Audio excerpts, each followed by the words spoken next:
خلیفہ کے ہم ہیں خلیفہ ہمارا، وہ دل ہے ہمارا آقا ہمارا، ہمارا ہمارا خلیفہ ہمارا، وہ دل ہے ہمارا آقا ہمارا، وہ دل ہے ہمارا آقا ہمارا۔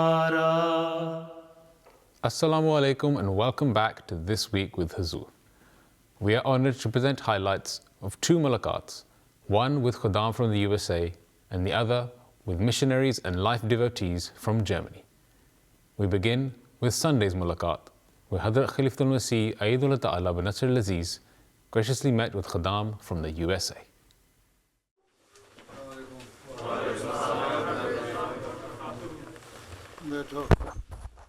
Last Sunday, Khuddam from the Gulf region of the United States had the opportunity of having a mulaqat with Hazrat Khalifatul Masih V, Ayyadullah Ta'ala bin Nasr al-Aziz. The Khuddam had travelled especially for the mulaqat, which was held in Islamabad. The Khuddam all had the opportunity to introduce themselves and seek Hazur's guidance on a range of religious and contemporary issues affecting the youth. اگر حضور اکرم صلی اللہ علیہ وسلم کے بعد کوئی ذیلی نبی آ سکتے ہیں تو کیا حضرت مسیح موعود علیہ السلام کے بعد بھی کوئی ذیلی نبی ہو سکتا ہے؟ بات یہ ہے حضرت صلی اللہ علیہ وسلم نے فرمایا کہ میرے اور مسیح کے درمیان میں کوئی نبی نہیں ہے. اس کا مطلب ایک پیشگوئی صلی اللہ علیہ وسلم نے فرما دی کہ مسیح موعود جو ہوگا، مہدی موعود جو ہوگا، اس کا اسٹیٹس نبی کا ہوگا. ٹھیک ہے، اور اس شریعت کو جاری کرنے کے لیے آئے گا. اور حدیثوں سے بھی یہ ثابت ہوتا ہے کہ حضرت صلی اللہ علیہ وسلم نے جو عرصہ بتایا، پہلے زمانہ نبوت کا، پھر خلافت کا، پھر بادشاہت کا، پھر ظالم بادشاہت کا، پھر مسیح موعود کے آنے کا زمانہ، جو ریوائول کا زمانہ ہوگا اسلام کی، اس میں مسیح موعود نے آنا ہے. تو ایک نبی کا آنے کا تو ذکر ملتا ہے. ہاں، اس کے بعد اللہ تعالیٰ کی جو ایٹریبیوٹس کو تو ہم بند نہیں کر سکتے. اللہ تعالیٰ طاقت والا ہے، وہ چاہے تو بھیج سکتا ہے. اس لیے حضرت مسیح علیہ السلام نے فرمایا اگر تم لوگ نہیں سیکھ ہو سکتا ہے کہ اسی زمانے میں کوئی ایسا جلالی نبی آ جائے جو سخت ہو. میں تو نرم تعلیم لے کے آیا ہوں نا، نرمی سے بات کرو، پیار سے بات کرو، آرام سے پیار سے اسلام کی تعلیم پہنچاؤ. لیکن اگر اللہ تعالیٰ نے دیکھا تو ہو سکتا ہے کسی کو بھیج دے. لیکن یہ ہمیشہ یاد رکھنا چاہیے جو بھی آئے گا وہ مسیح موعود کے ماننے والوں میں سے ہی ہوگا. یہ نہیں ہوگا کہ باہر سے ہو کے آ جائے. ٹھیک ہے، لیکن جو حدیثوں سے ہمیں ملتا ہے ذکر، وہ یہی ملتا ہے کہ آپ صلی اللہ علیہ وسلم نے صرف مسیح موعود کو نبی کے طور پہ آنے کی پیش گوئی کی ہے. اس کے بعد کوئی نہیں. لیکن صفات بند نہیں ہو سکتی. اس لیے حضرت نے فرمایا میں یہ نہیں کہتا کہ نہیں، اگر آئے گا تو وہ میرے ماننے والوں میں سے آئے گا، میرے اوپر چلنے والوں میں سے آئے گا. یا اللہ تعالیٰ اس وقت جب تک خلافت قائم رہتی ہے اس وقت تک خلیفہ کو ہو سکتا ہے کوئی ایسا درجہ دے دے، وہ کہہ دے کہ مجھے اللہ تعالیٰ نے یہ حکم دیا ہے. نبوت کیا ہے؟ خبر دینا ہی ہے نا مطلب اس کا. تو اللہ کا پیغام لے کے آگے خبر پہنچانا اور سختی سے عمل کروانا، یہ باتیں کروا سکتا ہے وہ. ٹھیک ہے، جزاک اللہ. حضور، میرا سوال یہ ہے کہ آپ نے 2017 میں کیا دیکھا کہ آپ نے بدری صحابہ اور دیگر اسلامی تاریخ پر خطبات آغاز کرنے کا فیصلہ فرمائے؟ ٹاپک تلاش کر رہا تھا کیا کروں، کیونکہ بہت سارے تربیتی اور تبلیغی ٹاپکس میں پہلے ہی کہہ چکا ہوں. 15-16 سال دے دیے تھے، 13-14 سال. تو پھر حضرت مسلم صاحب کا مجھے خیال آیا کہ صحابہ کے اوپر میں شروع کروں. پھر میں نے وہ شروع کرنے کا خیال آیا تاکہ ہمیں تاریخ پتہ لگے تھوڑی سی. اور اللہ تعالیٰ نے بھی فرمایا نا صحابہ تمہارے لیے اسوہ حسنہ ہے، ان کے نقش قدم پہ چلو. ہر ایک تمہارے لیے ایک ستارے کی طرح ہے، اس کے پیچھے چلو گے تو تم گائیڈ کرے گا وہ. پھر میں نے کہا یہ تو بہت لمبی چیز بن جائے گی، پھر مشکل ہوگا اس کو سمیٹنا. پھر بدری صحابہ کی طرف دھیان گیا اور پھر میں نے حضرت مسلم کا الہام بھی دیکھ لیا کہ بدر کے واقعہ کو مت بھولو. اس پہ میں نے پھر بدر کے صحابہ کا ذکر شروع کر دیا.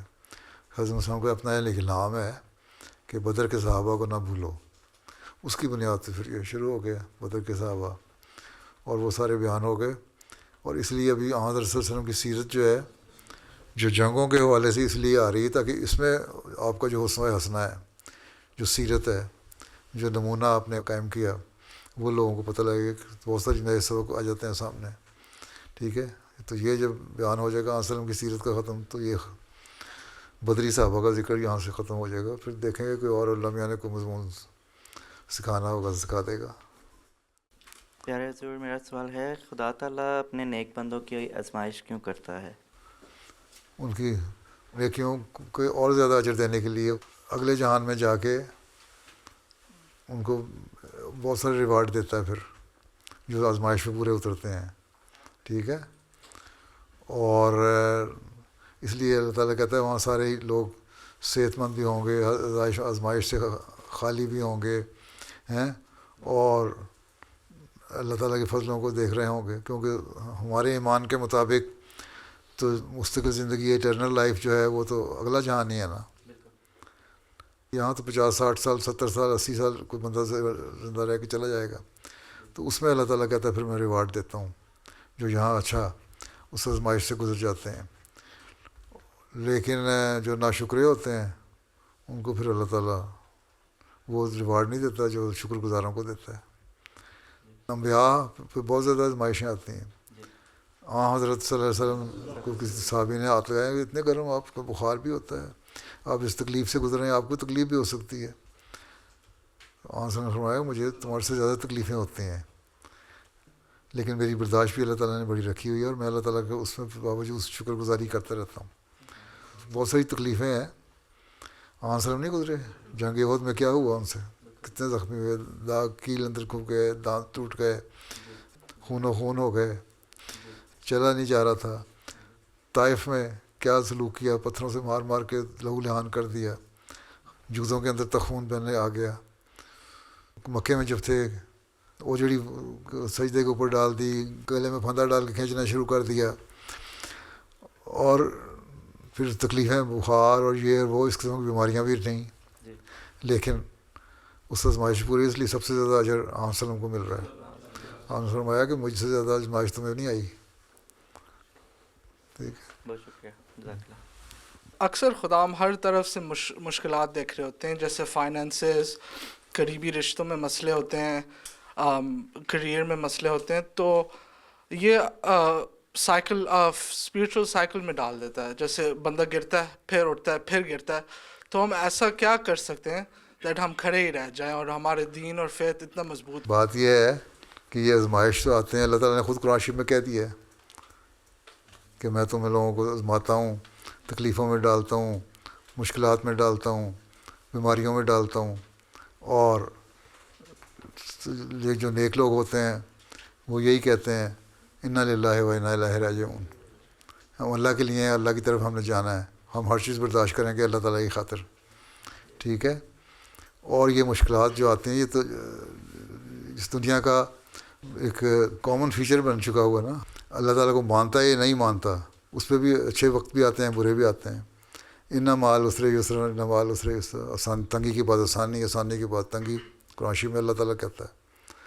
یہ چیزیں اللہ تعالیٰ نے رکھی ہیں تاکہ لوگوں کو آزماتا بھی رہے کس حد تک وہ شکر گزاری کرتے ہیں. باقی ایک سسٹم ہے، ایک کامن اصول بھی ہے دنیا میں، بزنس میں لے لیں یا عام اس میں لے لیں کہ ہر ایک رائز کا ایک فال ہوتا ہے. یا اکنامکس میں بھی کہتے ہیں کہ جب جا رہے ہیں اگر آپ کے بڑا فلرش کا ہے تو ڈیمینشنگ ریٹرن شروع ہو جاتا ہے کہ وقت پہ پہنچ کے. جو فائنانس والے اکنامکس والے یہاں بیٹھے ہیں انہوں نے پڑھا ہوگا ہیں. تو یہ تو ایک نیچرل ہے، نیچر کے لاء کے مطابق چل رہا ہے. تو یہ سسٹم ہے اللہ تعالیٰ نے بنایا ہوا ہے اس دنیا میں. ہاں بعض لوگ ہوتے ہیں وہ بڑے اچھی حالت میں رہتے ہیں، لیکن بعض اللہ تعالیٰ کہتے ہیں ان کو میں اتنا دیتا ہوں کہ وہ پھر اس سے پاگل ہی ہو جاتے ہیں، دماغ خراب ہو جاتا ہے. لیکن ایک وقت میں وہ بھی آ کے پکڑے جائیں گے، اور اگر اس دنیا میں نہیں تو اگلے جہان میں پھر میں ان کو اچھی طرح گھولوں گا.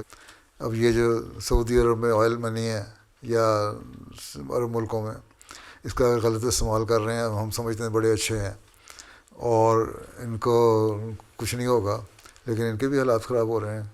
قذافی کو انہوں نے ستیہ ناش کر دیا، عراق میں ہو گیا، اب بشار الاسد کے ساتھ کیا کچھ کر رہے ہیں. تو اسی طرح ان لوگوں کے ساتھ بھی ہوتا رہتا ہے، اور جو یہاں نہیں ہوتا وہ اگلے جان میں جا کے ہوگا. اللہ تعالیٰ کہتا ہے اگر میں کسی کو یہاں نہیں پکڑ رہا ہوں تو اگلے جان میں پکڑوں گا ضرور. ٹھیک ہے. تو اس دنیا کی زندگی کو جو سمجھتے ہیں وہ مومن تو نہیں ہے نا. مومن تو وہی ہے جو اس دنیا کو عارضی ٹھکانہ سمجھ کے اللہ تعالیٰ سے دعا کرتا رہے اور اگلے جان میں بچت ہو جائے اس کے لیے. تو یہ ایک نظام ہے جو چل رہا ہے. یہ کہنا ہم صرف عیاشیاں کرتے کرتے چلے جائیں اور اگلے جان میں بھی عیاشیاں کرتے رہیں، یہ نہیں ہوگا. یہاں آزمائے جاؤ گے تو اگلے جان میں ریوارڈ بھی ملے گا. جس طرح اس نے سوال کیا تھا نا، قرآن شریف میں کہتا ہے نا وہ بڑی دولت تھی حامان کی، قارون کی، اس کے جو باکسز تھے یا ان کی چابیاں تھیں ان کو اٹھانے کے لیے بھی کئی اونٹوں کو اور ہاتھیوں کو اوپر ڈالا جاتا تھا. تو لوگ کہتے تھے، بعض لوگ جن کو دین سے کا اتنا علم نہیں تھا کہتے تھے کاش کہ ہمارے پاس بھی دولت ہو. زلزلہ آیا سب کچھ غرق ہو گیا. اس کی حالت دیکھ کے تو جو دوسرے لوگ تھے کہتے ہیں ہم تمہیں کہتے تھے نا اس کو نہ دیکھو. تو کہتے ہیں ہم شکر ہے اللہ کا ہمارے پاس یہ نہیں تھا. اللہ تعالیٰ نے جس طرح اس کو تباہ کر دیا ہمیں بھی تباہ کر دیتا.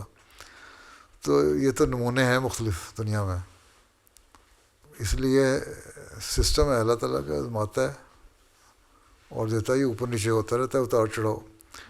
مذہبی دنیا میں عبادتوں میں بھی ایک جیسا سٹیٹس نہیں رہتا. حضرت صلی اللہ علیہ وسلم کے بارے میں آتا ہے کہ آپ عبادت کرتے تھے. کئی راتیں ایسی گزریں، ساری رات کھڑے رہے، اتنے دیر تک کھڑے رہے، نیت باندھ گئے کہ پاؤں سوج گئے، ٹانگوں میں ورم ہو گیا، خون بہنے لگ گیا. یا سجدے میں چلے گئے تو اتنا لمبا سجدہ ہوا کہ بعض لوگ ساتھ نماز پڑھنے والے تھے کہتے لگتا تھا ہمارے ناک میں سے خون بہنے لگ جائے گا. لیکن ہر روز تو نہیں ایسا ہوتا تھا، عام حالت میں کم سجدے بھی ہوتے تھے. ٹھیک ہے. تو یہ اتار چڑھاؤ تو آتا ہے، زندگی کا حصہ ہے، چاہے وہ روحانی زندگی ہے یا مادی زندگی، دنیا کی زندگی ہے. ٹھیک ہے. جزاک اللہ.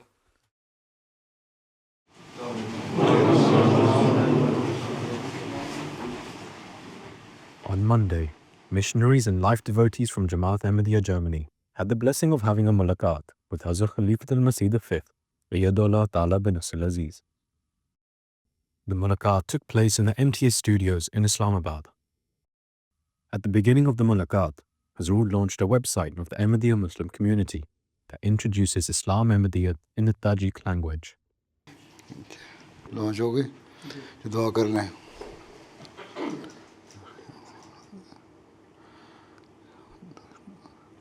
آمین.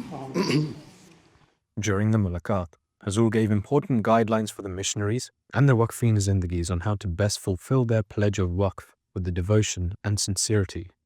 ہم مربیان ہیں سارے ماشاءاللہ، فیلڈ میں ہیں، ایکسپیرینسڈ ہیں، اپنے آپ کو وقف کیا ہے، مرضی سے وقف کیا نا ساروں نے، کہ ماں باپ کے کہنے پہ کر دیا یا کسی اور انفلوئنس میں آ کے کر دیا. کبھی ریگریٹ کیا مربی بننا؟ بالکل نہیں حضور. کبھی نہیں؟ نہیں. اچھا، اگر جرمنی سے کسی جگہ بھیج دیا جائے دور دراز جزیروں میں جہاں کوئی احمدی نہ ہو، جی حضور، گزارا ہو جائے گا؟ فوراً حضور. اچھا، ساروں کی روح ہے یہ. تو اصل چیز یہی ہے کہ مربی کو ہمیشہ یہ سمجھنا چاہیے کہ میں نے وقف کیا، خدا تعالیٰ کی خاطر کیا، خدا تعالیٰ پہ احسان نہیں کیا. اللہ تعالیٰ کہتا ہے نا کہ وہ کہتے ہیں ہم اسلام لے آئے، تو اللہ تعالیٰ فرماتا ہے تمہارا اسلام لانا کوئی احسان نہیں ہے، اللہ تعالیٰ کا تم پہ احسان ہے. تو یہی سوچنا چاہیے ہر مربی کو کہ ہمارا کوئی احسان جماعت پہ نہیں ہے، بلکہ یہ اللہ تعالیٰ کا ہم پر احسان ہے کہ اس نے ہمیں یہ موقع دیا کہ ہمیں زندگی وقف کرنے کی توفیق ملی اور مربی بننے کی توفیق ملی، کچھ دینی علم حاصل کرنے کی توفیق ملی. اور اس کا اب بہترین ہم نے استعمال کرنا ہے تاکہ ہماری شکر گزاری کے جو جذبات ہیں ان کا صحیح حق ادا ہو سکے، کیونکہ اللہ تعالیٰ کی شکر گزاری کے بغیر حق ادا نہیں ہو سکتا. اور اللہ تعالیٰ کی شکر گزاری یہ ہے کہ پھر اپنا سب کچھ جماعت کے لیے قربان کرنا. پھر یہ خیال نہیں آنا کہ میرے پاس فلاں سہولت نہیں ہے، میرے پاس فلاں سہولت نہیں ہے. پرانے مربیان مبلغین جنہوں نے کام کیے ہیں افریقہ میں بھی، ان کو تو 5 پاؤنڈ الاؤنس ملتا تھا اس زمانے میں، اور وہ بھی مشکلوں سے پہنچایا جاتا تھا. اور یہ نہیں کہ اس زمانہ سستا تھا اس لیے 5 پاؤنڈ گزارا ہو جاتا تھا، گزارا نہیں ہوتا تھا. مولانا نذیر مبشر صاحب لٹریچر کس طرح لکھیں، پیسے نہیں تھے مشن کے پاس. پھر وہ ایک دوائی تھی امرت دھارا، وہ منگایا کرتے تھے، وہ بیچتے تھے، اس کے سیل سے پھر پیسے کماتے تھے. اور پھر انہوں نے لٹریچر شائع کیا، بڑے مشہور مربی اور مبلغ طور پر رہے. مولانا نذیر احمد علی صاحب ہیں، مشہور رہے. یورپ میں کرم علی ظفر صاحب اسپین میں رہے، انہوں نے بھی عطر بیچ کے گزارا کیا. بلکہ اب ریسنٹ زمانے تک، ہمارے زمانے تک الاؤنس ایسا ہوتا تھا کہ 15 دن میں الاؤنس ختم ہو جاتا تھا، مشکلوں سے گزارا ہوتا تھا. لیکن کبھی شکوہ نہیں آیا کہ ہم نے چھوڑنا ہے یا ریگریٹ کیا ہے، یا یہ ضرورت فلاں کو مل رہی ہے فلاں کو نہیں مل رہی. یہ ہوتا تھا کہ اللہ کا احسان ہے کہ وقفی توفیق دی. تو یہ روح ہونی چاہیے ہر مربی میں کہ اللہ تعالیٰ نے توفیق دی اور ہم نے وقف کیا. صرف یہ عہد جماعت کے ممبران سے جو لیا جاتا ہے کہ ہم جان، مال، وقت اور عزت قربان کریں گے، تو یہ ہمارے لیے تو سب سے اول ہے کہ اس کے اوپر عمل کرنے کی کوشش کریں، جو وقف زندگی ہے اور مربی ہے. یہ روح اگر ہوگی تو پھر آپ لوگوں کے جو کام ہیں ان میں برکت پڑے گی، اللہ تعالیٰ سے تعلق بھی پیدا ہوگا. اس کے لیے پھر اللہ تعالیٰ کی طرف توجہ پیدا ہوگی، عبادت کی طرف توجہ پیدا ہوگی. اللہ تعالیٰ کا حق ادا کرنے کے لیے اپنی سستیاں دور کرنے کی طرف توجہ پیدا ہوگی، اور اس سے دعا کریں گے تو اس کی توفیق بھی ملے گی. پھر اس کے لیے نوافل ہیں، نمازوں کی صحیح ادائیگی ہے، سنوار کر نمازیں پڑھنا ہے. لیکچر تو ہم دے دیتے ہیں کہ فلاں صحابی کو آن وسلم نے 3 دفعہ 4 دفعہ واپس بھیجا کہ جو نماز پڑھ کے آؤ، سنوار کے نماز پڑھو. لیکن کبھی غور کیا کہ ہم اس طرح سنوار کے نماز پڑھ رہے ہیں؟ اگر یہ غور نہیں کیا تو اس کا مطلب ہم نے اپنے کام سے، اپنے وقت سے انصاف نہیں کیا، اپنے عہد سے انصاف نہیں کیا. تو سب سے بڑی چیز یہی ہے مربیان کے لیے، وقفی زندگی لیے، کہ پہلے تو خدا تعالیٰ سے تعلق پیدا کرنا، اور پھر اس کی خاطر ہر قربانی کے لیے تیار ہونا.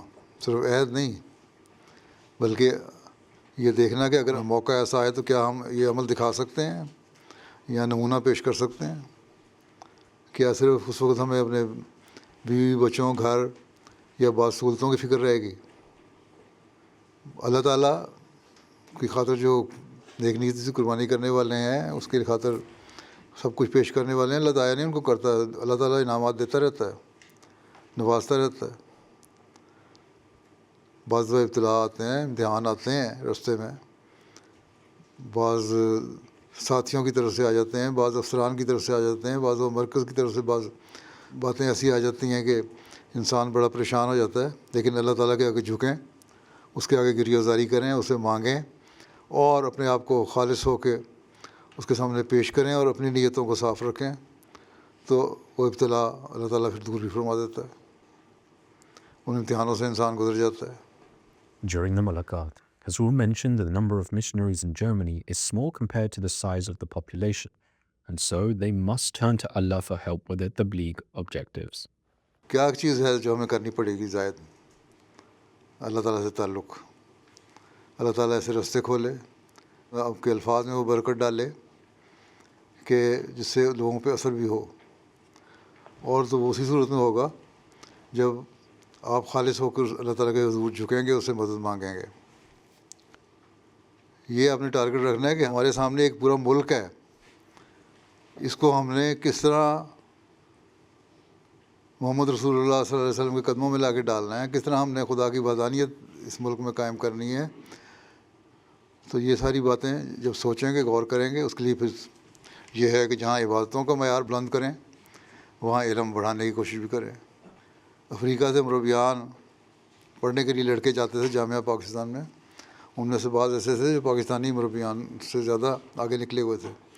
انہوں نے جامعہ کے دوران اپنے جیب خرچ میں سے جمع کر کے پیسے روحانی خزانے کی بھی خریدی کتابیں اور حدیث کی کتابیں بھی خریدیں اور پھر ان کو پڑھا بھی، پھر ان پہ نوٹس بنائے، پھر ان کو فیلڈ میں استعمال بھی کیا، اور ان کے معیار تقویٰ کے بہت بلند ہیں۔ تو یہ چیزیں صرف اپنے زور سے نہیں حاصل ہو سکتی۔ اس زمانے کے رہنما، مہدی، ہدایت کا منبع اور ذریعہ اللہ تعالیٰ نے حضرت مسیح علیہ السلام کو بنایا ہے، تو ان کے لٹریچر کو پڑھنا بھی ہمارے لیے ضروری ہے جس طرح تک ہم پڑھ سکتے ہیں۔ صرف شائع کرنا کتب تو کمال نہیں ہے۔ Advising the missionaries, Huzur said that where it is important to increase their religious knowledge, the missionaries should also read newspapers and have a grasp of general knowledge. Contemporary issues کیا ہے ان کو دیکھنا ہے، اور اسی سے ہماری آگاہی ہوگی، دماغ ذرا روشن ہوگا، دنیا کا بھی علم آئے گا۔ پھر ہم نے اس جو دینی علم کو اس کے ساتھ کس طرح اس کو اپلائی کرنا ہے اور کس طرح اس کے جواب دینے ہیں دنیاوی سوالات کے۔ تو یہ چیزیں ایک جوش اور جذبہ ہونا چاہیے مربی کے اندر، وہ ہوگا تو کامیابی بھی ہوگی۔ اگر وہ نہیں ہے تو پھر صرف باتیں ہیں۔ بچوں کو قرآن نہیں پڑھانا، خود دینی علم حاصل نہیں کرنا، تبلیغ میں سستی دکھانی، تو پھر اس کا فائدہ کیا؟ یہ دیکھیں کہ جماعت احمدیہ نے باوجود اپنے کم وسائل کے کتنا خرچ آپ پہ کیا 7 سال آپ کو تعلیم دینے پہ، تو دنیاوی لحاظ سے بھی اب کمی تو نہیں ہے، بہت سو سے بہتر ہیں۔ جب یہ حالت ہے تو پھر ایک احساس پیدا ہونا چاہیے کہ ہمارے بڑوں نے، ہمارے بزرگوں نے کیا کیا قربانیاں کی، ہم اس کے مقابلے میں کیا کر رہے ہیں، انہوں نے کیا حاصل کیا، ہم نے اس کے مقابلے میں کیا حاصل کر رہے ہیں، ان کو کیا سہولتیں تھیں جس کے باوجود انہوں نے کس طرح کام کیا، ہم نے اس کے اور موجودہ سہولتوں کے ساتھ ہم نے کتنا کام کیا۔ تو یہ ساری باتیں ذہن میں رکھنی چاہیے انسان کو، وقف زندگی کو، مربی کو۔ اور جب یہ ہوگا تو پھر دیکھیں آپ انقلاب لا سکتے ہیں جرمنی میں، نہیں تو وہ ذرا سی بات ہوتی ہے، پوچھتے ہیں یہ سوال، اس کا جواب کیا ہے؟ وہ جواب، مختصر جواب تو آپ کو مل جائے گا، یہاں سے مل جائے گا، میرے سے مل جائے گا، آپ سینئر مربی سے کسی سے کہیں کہ مل جائے گا، لیکن اس کی تحقیق کر کے خود توجہ سے پڑھنا، وہ تو جب تک آپ خود 5-6 گھنٹے روزانہ مطالعہ نہیں کریں گے اس کے جواب نہیں آپ کو ملیں گے۔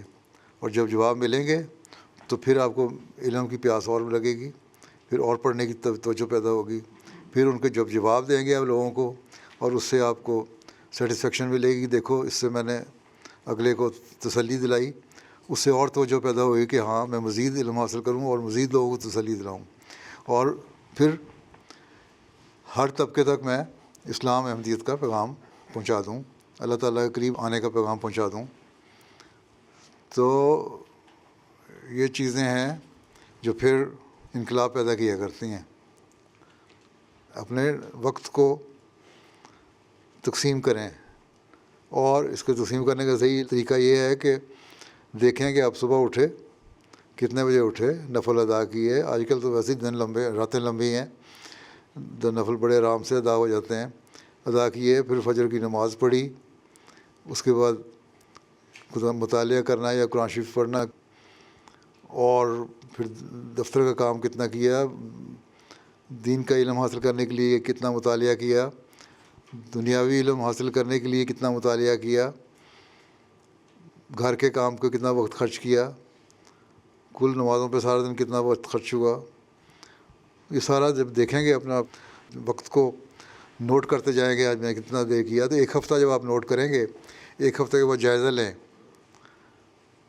کہ یہ میرا 24 گھنٹے میں گزشتہ 7 دن میں نے یہ کام دین کے لیے کیے، یہ کام عبادت کے لیے کیے، یہ کام گھر کے لیے کیے، یہ کام تبلیغ کے لیے کیے، یہ کام دنیاوی علم حاصل کرنے کے لیے کیے۔ تو آپ کو پھر پتہ لگے گا کہ میرا وقت کا صحیح مصرف ہوا ہے کہ نہیں. اگر نہیں ہوا تو پھر میں نے اس کو بہتر کس طرح کرنا ہے. تو خود سوچنی ہوں گی یہ ساری باتیں. وہ لوگ ہیں آپ جنہوں نے عہد کیا ہم انقلاب پیدا کریں گے. عمل سے انقلاب آتے ہیں، اور اس کے لیے ہم نے جو طریقے اختیار کرنے ہیں وہ دیکھنے ہیں کیا ہیں. اس کے لیے خود آپ کو ایکسپلور کرنے پڑیں گے طریقے. بعض وہ وسائل نہیں ہوتے. ہمارے مربی تھے گھانا میں، باقی مربیان کہتے تھے جی ہم لٹریچر نہیں ہیں ہمارے پاس اویلیبل، ہمارے پاس وسائل نہیں ہیں، کہاں جائیں، کس طرح تبلیغ کریں. تبلیغ کرنے والے مربی تھے بڑے محنت سے. وہ ایسے ریموٹ ایریا میں تھے جہاں بالکل بھی وسائل نہیں تھے. اخبار چھپتا تھا گائیڈنس گانا سے جماعت کا، اس کو لے کے چلے جاتے تھے، سڑک پہ کھڑے ہوتے تھے، ساتھ دروشی پڑھتے رہتے تھے، ساتھ کہتے تھے یہ لو. اس پہ کوئی آ جاتا تھا، لیا، اس کو تبلیغ کر دی. سوال جواب شروع ہو گئے، 1 سے 2، 2 سے 4، اس طرح واقفیت بڑھتی گئی. شام کو یا کسی وقت ان کو مسجد میں بلا لیا، آ جاؤ. وہاں تبلیغی مجالس ہونے لگیں. تو ان کی تبلیغ کا جو معیار بہت اونچا تھا اور واقفیت بھی بڑی تھی. سارا شہر ان کو جانتا تھا. کسی جگہ کوئی جا رہا ہے اسے پوچھ لو احمدیہ مشن یا فلاں مربی کا نام، وہ بتا دے گا ہاں چلے جاؤ. 2 لاکھ کی آبادی میں ان کو جانتے تھے لوگ. آپ لوگ کتنے لوگ ہیں جو آپ کو آپ کے ایریے میں ہی جانتے ہیں؟ 500-700 ہزار بندہ بھی نہیں جانتا ہوگا آپ کو صحیح طرح. حالانکہ اس ایریے میں ساری آبادی کو آپ کو جاننا چاہیے. کم از کم ایک آپ کی اتنی واقفیت ہونی چاہیے کہ آپ کے علاقے میں کم از کم 10,000 آدمی کو آپ کو جاننا چاہیے. جب 10,000 آدمی آپ کو جانے گا نا، تو اس کا مطلب ہوگا آپ کو 1 لاکھ آدمی تک آپ کو پیغام بھی پہنچ جائے گا. گھر میں بیٹھے رہیں گے کچھ بھی نہیں ہوگا. کام کوئی نہیں. کام تو ایکسپلور کرنے پڑتے ہیں. خود ایکسپلور کرنا پڑے گا کہ ہم نے کیا کام نکالنے ہیں. سوچیں، بیٹھیں. بس اللہ سے تعلق کس طرح پیدا کرنا ہے، اپنا علم کس طرح پڑھانا ہے، دینی علم، دنیاوی علم میں بھی کچھ حد تک کس طرح آگے بڑھنے کی کوشش کرنی ہے، کم از کم کنٹمپریری ایشوز کے اوپر، تاکہ کسی سے بات کر سکیں کانفیڈنس سے. مربی کا علم تو بڑا گہرا علم ہونا چاہیے. اتنی آپ کو عادت ہونی چاہیے کہ آپ کے رسالوں میں، آپ کی کتابوں میں، اخباروں میں آپ کے آرٹیکل آنے چاہیے. اگر آپ کہتے ہیں نا سوشل میڈیا کا آج کل رواج ہے، اس کو لوگ زیادہ دیکھتے ہیں، ٹھیک ہے، اپنا علم پہلے بڑھائیں گے تو اس کے رواج میں بھی شامل ہوں گے نا. جب اس کا سوال کوئی اٹھے گا اس کا جواب دیں فوری طور پہ. اسلام کی تعلیم کیا ہے، اسلام کیا کہتا ہے، اس کا حال کیا ہے، عصر حاضر کے کیا مسائل ہیں، جو کنٹمپریری ایشوز ہیں ہم کو کتنا جواب دینے ہیں. Is somebody translating for you? Yes, very good. Where? Where is it? Outside? In Germany, one Murabi is translating for me. So my wife is going to Germany, then coming to. اب اتنی سہولتیں مل گئی ہیں. اب یہاں سے 2,000 میل پہ ایک آواز جاتی ہے، پھر وہاں سے 2,000 میل پہ واپس آ رہی ہے، اور یہاں بیٹھے سن رہے ہیں. ڈائریکٹ میری بات نہیں سن رہے ہیں میر صاحب، ان سے سن رہے ہیں. تو اس ایڈوانس دنیا میں کیا کچھ ہمیں کرنا چاہیے، کیا ہم کر رہے ہیں اس طرح؟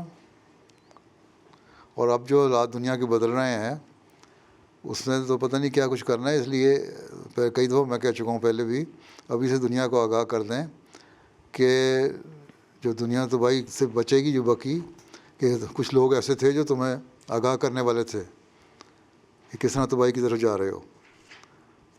اب تو ہر ایک کہنے لگ گیا، جو بڑے بڑے انالسٹ ہیں وہ یہ کہنے لگ گئے ہیں کہ تیسری جنگ عظیم تو شروع ہو چکی ہے، صرف نیوکلیئر وار نہیں ابھی شروع ہوئی. جس دن نیوکلیئر وار شروع ہوئی اس دن بے شمار تباہی ہوگی. اس لیے ابھی بھی وقت ہے لوگوں کو آگاہ کرنے کی کہ اس سے بچنے کے لیے تم کیا کر سکتے ہو. تباہی تو ہو رہی ہے، لاکھوں آدمی مر رہے ہیں ہر جگہ. یورپ میں بھی مر رہے ہیں، روس میں بھی مر رہے ہیں، امریکہ میں بھی مر رہے ہیں. فرسٹریشن لوگوں کو ہے، اس کی وجہ سے کیوں ایک دوسرے پہ فائر کرتے رہتے ہیں امریکہ میں؟ فرسٹریشن ہی ہے نا، دین سے دوری ہے نا، بے چینی ہے نا. مسلمان کو مار رہا ہے، دشمن مسلمانوں کو مار رہا ہے. دنیا کے جو اپنے مسائل ہیں وہ ایک دوسرے کو مار رہے ہیں. تو اس حالات میں کتنا ضروری ہے ہمارے لیے کہ ہمارا اللہ تعالیٰ سے تعلق بڑھ کے پیدا ہو اور دنیا کو ہم بچانے کی کوشش کریں، آگاہ کریں. ایک آدمی یا دو آدمی کی دعا سے کہہ دینا جی خلیفہ وقت بیٹھا دعا کر رہا ہے، ٹھیک ہے دعا کر رہا ہے. آن رسول صلی اللہ علیہ وسلم کسی نے کہا دعا کریں میرے لیے، آپ نے فرمایا تم بھی دعا کر کے میری دعاؤں میں مدد کرو. تو جو مربیان جب دعائیں کر رہے ہوں گے اجتماعی طور پہ، تو وہ خلیفہ وقت کی دعاؤں کی مدد کر رہے ہوں گے، اور ہر اس شخص کی مدد کر رہے ہوں گے ایک دوسرے کی جو دعا کر رہا ہوگا ایک مقصد کے لیے.